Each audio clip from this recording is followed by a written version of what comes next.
1980년 칠레의 유럽 남방 천문대 망원경이 남쪽 하늘한 구역을 촬영합니다. 그날의 기록은 유리 사진 건판 한 장이었습니다. 건판 위에는 점이 수만 개 찍혔습니다. 그중 하나에 목록 번호가 붙습니다. 그리고 분류가 한 글자로 적힙니다. 별. 이유는 단순했습니다. 너무 밝았기 때문입니다. 그만큼 밝게 보이는 점이라면 가까이 있는 별일 수밖에 없습니다. 우리는 오랫동안 그렇게 배웠습니다.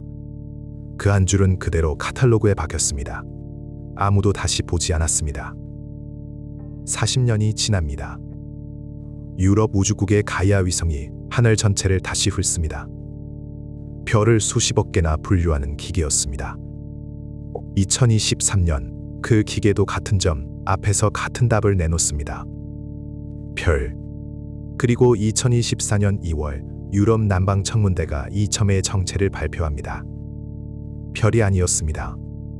지금까지 인류가 찾아낸 것 중 우주에서 가장 밝은 물체였습니다. 가장 밝은 것이 가장 늦게 발견됐습니다. 그것도 이미 사진에 담아두고 44년 동안 별이라고 적어둔 채로. 이 이야기의 진짜 소름은 여기서 시작됩니다. 이 점은 별이 아니면서 별처럼 보입니다. 은하 하나보다 밝은데 은하로 보이지도 않습니다. 60년 전에도 인류는 똑같은 것에 속았습니다. 지금부터 우리는 세 가지를 순서대로 신문합니다. 첫째, 별처럼 보이는 이 점의 정체가 무엇인가? 1963년에 읽힌 스펙트럼 한 장에서 시작합니다. 둘째, 은하 하나를 통째로 능가하는 에너지가 어디서 나오는가? 강착과 에딩턴 상한을 봅니다. 셋째, 이 괴물이 우리 은하 중심에도 잠들어 있는가? 세 번째, 답이 가장 불편합니다. 1960년대 초 전파망원경 목록에는 정체를 알 수 없는 신호가 쌓여 있었습니다. 전파는 잡히는데 그 자리를 광학망원경으로 보면 흐릿한 점 하나뿐이었습니다. 그중 하나가 케임브리지 전파원 목록의 273번 항목 3C 273입니다. 1962년 12월 팔로마 천문대의 200인치 헤일 망원경이 이 점의 스펙트럼을 촬영합니다.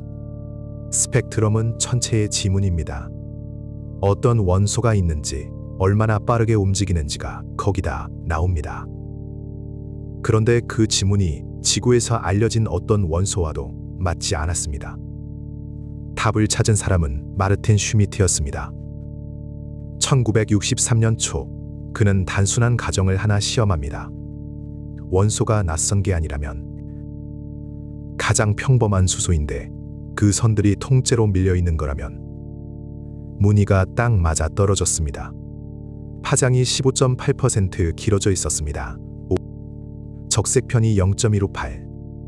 계산을 마친 슈미트는 자기 손이 떨리는 것을 느꼈다고 합니다. 빛의 파장이 붉은 쪽으로 밀리는 현상을 적색편이라고 합니다. 우주가 팽창하기 때문에 멀리 있는 천체일수록 이 값이 큽니다. 1963년 3월 이 해석은 학술지 네이처에 실립니다. 숫자의 뜻은 하나였습니다. 이 점은 우리 은하 안의 별이 아니라는 것. 약 24억 광년 밖에 있다는 것. 문제는 거리 자체가 아니었습니다. 그렇게 먼 곳에서 이 정도로 밝게 보이려면 점 하나가 은하 하나보다 밝아야 했습니다. 은하 하나는 별 수천억 개를 켜고 있습니다. 그걸 점 하나가 이기고 있다는 계산이었습니다. 당연히 반발이 터집니다. 가까운 곳에 있는 이상한 별이다. 적세편의를 잘못은 읽었다. 논쟁은 몇 년을 갔습니다. 1964년 물리학자 홍이추가 이 천체들을 부를 이름을 제안합니다. 준항성 전파원, 별처럼 보이는 전파원이라는 뜻입니다. 이 긴 이름을 줄인 것이 퀘이사입니다. 이름부터가 정직한 항복 선언이었습니다. 뭔지는 모르겠고 일단 별처럼 보인다는 뜻이니까요. 답이 나온 건 그로부터 6년 뒤입니다. 1969년 도널드 린덴벨이 네이처에 발표합니다. 은하 중심의 초대질량 블랙홀이 주변 물질을 삼키면서 그 과정에서 빛이 나온다는 것이었습니다. 빛을 가두는 천체가 우주에서 가장 밝은 것의 정체라는 주장이었습니다. 페이사가 은하 하나를 이기려면 에너지 공장의 성능 자체가 달라야 합니다. 태양을 봅시다. 태양은 수소를 헬륨으로 바꾸는 핵융합으로 빛납니다. 인류가 아는 가장 강력한 에너지원처럼 들립니다. 그런데 효율을 따져보면 초라합니다. 수소가 헬륨으로 바뀔 때 에너지가 되는 것은 질량의 0.7%뿐입니다. 나머지는 그대로 남습니다. 핵융합으로는 절대 은하를 이길 수 없습니다. 블랙홀은 방식이 다릅니다. 물질을 태우지 않습니다. 떨어뜨립니다. 주변 가스는 블랙홀로 곧장 떨어지지 못합니다. 각운동량 때문에 빙글빙글 돌면서 납작한 원반을 이룹니다. 이것이 강착 원반입니다. 원반 안쪽은 바깥쪽보다 훨씬 빠르게 돌고 속도가 다른 층끼리 스치면서 마찰이 생깁니다. 손바닥을 비비면 따뜻해지는 우리가 아는 그 마찰입니다. 다만 규모가 다릅니다. 원반 안쪽은 수만도, 수십만도까지 달아오릅니다. 그 온도에서 물질은 눈이 멀 정도로 빛납니다. 이때 에너지로 전환되는 질량의 비율은 블랙홀의 회전 속도에 따라 약 6%에서 40%입니다.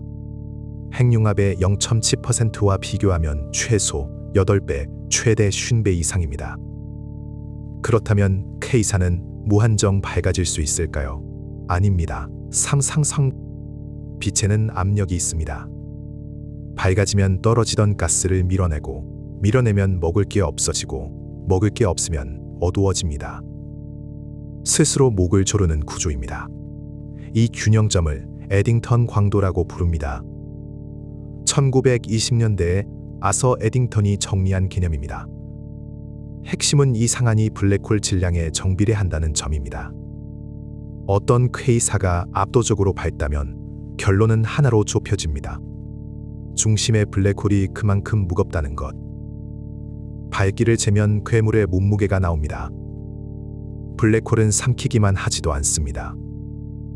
자기장에 감긴 플라스마 일부가 원반의 수직 방향으로 뿜어져 나갑니다. 광속에 가까운 속도로 수만 광년에서 수십만 광년까지 뻗는 제트입니다. 100조짜리 A가 이 구조를 가장 선명하게 보여줍니다. 분류는 전파은하지만 중심 엔진은 같은 원리입니다. 자, 이제 밝기를 따져봅시다. 겉보기 밝기와 실제 밝기가 다른 경우가 있기 때문입니다. 여기서 널리 퍼진 숫자 하나가 무너집니다. 1963년에 주인공 3C 273. 중심 블랙홀은 태양의 약 9억 배입니다. 광도는 태양의 약 2조에서 4조 배. 은하 하나를 능가하기에는 충분하지만 최고 기록은 아닙니다. 흔히 돌아다니는 수백조 배는 이 천체의 값이 아닙니다. 2019년에는 태양 600조 배라는 기록이 화제가 됐습니다. J0439입니다. 그런데 이 K4 앞에는 다른 은하가 하나 놓여 있었습니다. 그 은하의 중력이 렌즈처럼 작용해 뒤에서 오는 빛을 약 50배 증폭시키고 있었습니다. 렌즈 효과를 걷어내면 실제 광도는 태양의 약 11조 배입니다. 600조는 겉보기 값이었습니다. 그럼 진짜 최고 기록은 어디 있었을까요? 44년 동안 별이라고 적혀있던 그 점입니다. J0529-4351. 2024년 2월 유럽 남방 천문대가 발표한 이 천체의 광도는 태양의 약 500조 배입니다. 중심 블랙홀의 질량은 태양의 170억 배. 강 차관반의 지름은 7광년입니다. 빛이 가로지르는 데만 7년이 걸리는 원반이 하나의 천체 안에서 돌고 있습니다. 태양에서 해왕성까지 거리의 약 1만 5천 배입니다. 그리고 이 괴물의 식사량은 하루에 태양 한 개입니다. 우리가 아는 그 태양, 지구를 살리고 태양계 전체를 붙잡고 있는 그 별 하나가 이 원반에서는 하루치 식사입니다. 여기서 이 이야기의 가장 뒤틀린 부분이 나옵니다. 우주에서 가장 밝은 것은 타고 있는 것이 아닙니다. 먹고 있는 것입니다. 별은 자기 몸을 태워서 빛납니다. 그래서 수명이 있습니다. 페이사는 남의 것을 삼키면서 빛납니다. 가스가 중심으로 흘러드는 동안에만 흘러드는 만큼만 밝습니다. 빛나는 건 블랙홀이 아닙니다. 사라지기 직전의 물질입니다. 곧 사라질 것들이 문턱에서 자기 존재를 다 태우며 남기는 마지막 빛. 그것이 퀘이사의 광채입니다. 파괴가 곧 조명인 구조입니다. 이 빛이 얼마나 좁은 영역에서 나오는지는 차로 잰 게 아니라 시간으로 역산했습니다. 페이사의 밝기는 며칠에서 몇 주 단위로 출렁입니다. 어떤 천체가 며칠 만에 전체 밝기를 바꾸려면 빛을 내는 영역이 며칠 동안 빛이 가는 거리보다 작아야 합니다. 그래서 나온 값이 이렇습니다. 가장 강한 빛이 나오는 핵심부의 크기는 태양계 규모입니다. 태양계만 한 영역이 은하 하나 몫의 별빛을 통째로 넘어서고 있습니다. 먹기를 멈추면 꺼집니다. 그런데 이 잔혹한 빛에는 아무도 예상 못한 두 번째 얼굴이 있습니다. 인류는 이 괴물을 도구로 씁니다. 너무 밝아서 아주 멀리서도 보이거든요. 멀리 보인다는 건 과거가 보인다는 뜻입니다. 2021년 1월 컵 천문대 연구진이 K4J0313-1806의 관측 결과를 발표합니다. 적색편이 7.642. 이 빛은 130억 년 넘게 날아왔습니다. 우리가 보고 있는 것은 우주 나이가 겨우 6억 7천만 년이던 시절의 모습입니다. 지구도, 태양도, 우리 은하의 대부분도 아직 없던 때입니다. 그런데 그때 이미 태양 16억배짜리 블랙홀이 은하 중심에서 개걸스럽게 빛나고 있었습니다. 우리가 태어나기 훨씬 전에 붙여진 편지가 하필 우리가 망원경을 든 이 짧은 세기에 도착한 겁니다. 여기서 문제가 생깁니다. 우주가 태어난 지 7억 년도 안 되는 시점에 태양 16억 개 몫의 블랙홀이 어떻게 만들어졌을까요? 기존 성장 시나리오로는 시간이 모자랍니다. 2023년 이후 제임스 웨브 우주망원경은 그보다 더 이른 시기의 후보들을 계속 찾아내고 있습니다. 빅뱅 후 4억에서 6억 년 사이의 붉고 작은 점들입니다. 확실한 건 블랙홀이 자란 속도를 우리가 아직 설명하지 못한다는 사실입니다. 두 번째 얼굴은 렌즈입니다. 페가수스 자리 방향에는 퀘이사 하나가 4개로 보이는 천체가 있습니다. 아인슈타인 십자가입니다. 페이사 하나가 4개로 갈라져 보이는 겁니다. 앞을 가로막은 은하의 중력이 시공간을 휘게 만들어 하나의 빛을 4갈래로 갈라놓은 겁니다. 세 번째 얼굴이 진짜입니다. 페이사의 빛은 오는 길에 무수한 수소 구름을 통과합니다. 구름을 지날 때마다 특정 파장이 뜯겨나갑니다. 그 결과 스펙트럼에는 빗살 같은 흡수선이 수백 개씩 빽빽하게 남습니다. 라이먼, 알파, 숲입니다. 이 흡수선 하나하나가 빛이 지나온 길목에 무엇이 있었는지 알려주는 영수증입니다. 인류는 이 영수증으로 우주 거대 구조를 그렸습니다. 눈에 보이지도 않는 가스와 암흑물질의 얼개를 괴물의 빛이 대신 스캔해 준 겁니다. 네 번째는 더 실용적입니다. 페이사는 너무 멀어서 지구에서 보면 위치가 거의 변하지 않습니다. 그래서 인류는 수백 개의 K사를 모처럼 박아 하늘의 좌표 원점을 정의했습니다. 국제 천구 기준계입니다. 지구 자전축의 미세한 흔들림도 심우주 탐사선의 정확한 위치도 이 기준점 위에서 계산됩니다. 우주에서 가장 폭력적인 천체가 인류에게는 가장 흔들리지 않는 이정표입니다. 그런데 이 등대들은 대부분 과거형입니다. 페이사 개체수는 적색편이 이 근처 우주 나이 약 30억 년 무렵에 정점을 찍었습니다. 이 시기에 초대 질량 블랙홀 질량의 약 90%가 쌓였고 그 뒤로는 급격히 줄어듭니다. 가까운 우주에는 그렇게 밝은 것이 거의 남아있지 않습니다. 이유는 폭발이 아닙니다. 연료 고갈입니다. 페이사는 사라진 게 아니라 굶어서 조용해진 겁니다. 그럼 그 굶은 괴물들은 지금 어디 있을까요? 거의 모든 큰 은하의 중심에 그대로 있습니다. 우리 은하도 예외가 아닙니다.